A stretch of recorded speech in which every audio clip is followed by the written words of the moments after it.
Владата се премисли, воведува прогресивен данок, но не на плата поголема од 60.000 денари, туку на над 90.000 денари. Тоа значи дека сите кои земаат поголема плата од 90.000 ќе бидат опфатени со поголем данок на доход, сепак со 10% како досега ќе се оддонечуваат 90.000, додека се што ќе ја надмине оваа граница со 18% данок. За 90.000 денари ќе се плаќа данок по стапка од 10%, додека за 10.000 денари ќе се плаќа данок по стапка од 18%.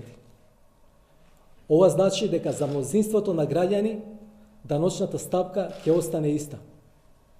Ќе остане 10%. Прагот од 90.000 денари го избравме затоа што ги опфаќа најдоходовните 1% од населението во Македонија. Владата примањата на граѓаните ги дели на доходот од труд, што значи платите од вработување, и доход од капитал, што значи пари од кири, игри на среќа и дивиденди. Поради нередовноста на овие примања, за владата е поедноставно екстра приходите да останат со фиксен данок. Идејата на даночната реформа е приходите од капитал, во овој случај се кириите, да се даночат еднократно, да не влегуваат во прогресијата, и за нив даночната стапка ќе изнесува 15%.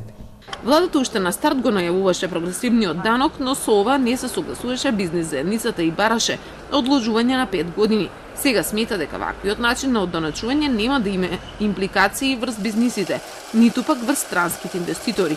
За министерката за труд и социјала ова значи стабилизација на пензискиот систем и најави дека нема да има зголемување на старосните граници за пензионирање, ниту пак замрзнување на пензиите.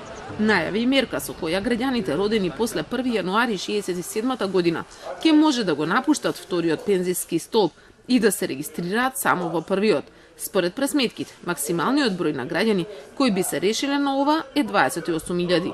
Одлуката конечно е на осигуреникот, не на институцијата, така.